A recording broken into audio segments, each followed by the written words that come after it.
மாண்பு உறுப்பினர்கள் இது போதும் என்று நினைக்கிறேன். அவை முன்னவர் மாண்பு பேரவைத் தலைவர் அவர்கள் அவை முன்னவர் விவாதம் மானிய கோரியை விட்டு பேச வேண்டிய நேரத்தை மாறி மாறி அரசியல் பேசிக் கொண்டிருக்கிறோம். ஒரே நிமிஷம் நான் பேசுறேன். அதனாலதான் இல்ல, ஆகவே நான் ஒன்றை சொல்ல விரும்புகிறேன்.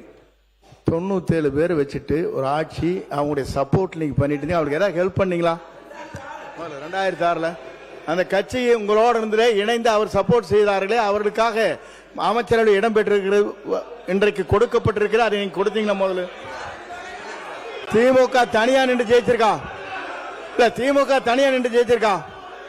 ஒரு தேர்தலையாவது திமுக தனித்து நின்று சற்று வெற்றி பெற்றிருக்கிறதா சொல்லுங்க. அப்புறமா நாங்க மாண்பு உறுப்பினர் கே நேரு அவர்கள் இந்த பதில்.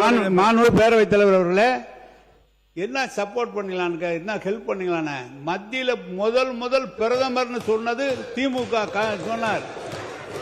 மத்திய அரசு அமைப்பதற்கு ஆதரவாக இருந்தது திமுக. 2 முறை ஆதரவாக இருந்தது திமுக.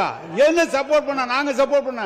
இவங்க மட்டும் 26 பேர் சார் சொல்றேன், நான் சொல்லிடுறேன். 26 பேர் இல்ல, பாமகவை சேர்ந்த 21 பேர் 22 பேர் அன்னைக்கு இருந்தாங்க.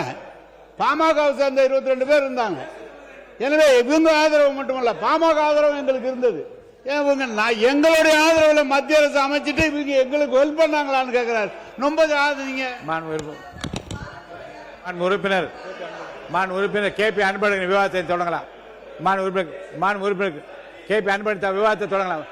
இல்ல I mean, I don't allow anyone to speak now. Only KP Anbazhagan. மாண்புமிகு பேரவைத் தலைவர் அவர்களே, மாண்பு அவை முன்னவர் பேசிருங்க.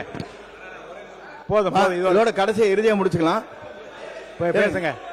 மாண்பு பேரவைத் தலைவர் அவர்களே, மாண்பு முன்னாள் அமைச்சர் அவர்கள் பேசுகிற போது 11 அமைச்சர் வாங்கிட்டு தான் நீங்க இதை பண்ணீங்க. நல்லா தெரியும். நாடு 11 அமைச்சர் அங்கே இடம்பெற்றீர்கள், மறந்து விடக்கூடாது. இந்த டாபிக் இதோட மாண்பு உறுப்பினர் தாரகி பட் நீங்க ஒரு நிமிஷம் மட்டும் சொல்லி முடிங்க.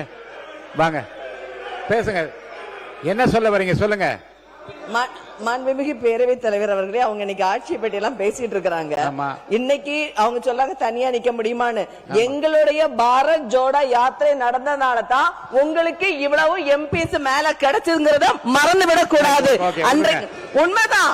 இன்னைக்கு அன்னைக்கு எங்களுடைய கூட்டணியால தான் உங்களுக்கு எம்பிஸும் கிடைச்சு இவ்வளவு எம்எல்ஏஸும் கிடைச்சு என்பதை மறுப்பதற்கு இல்லை.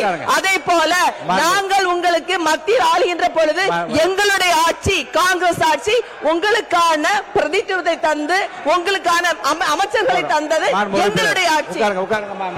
22 வருடங்கள் நாங்கள் கூட பயணித்தோம். இல்லை என்று சொல்லவில்லை. 22 வருடங்கள் உங்களுக்காக நாங்கள் பயணித்தோம். இன்றைக்கு எங்களுக்கான ஒரு ஆட்சி வரும்பொழுது நாங்கள் அவர்களுக்கு சப்போர்ட் செய்து கொண்டிருக்கிறோம் என்பதை மறந்துவிடக் கூடாது. நாங்கள் ஒன்றும்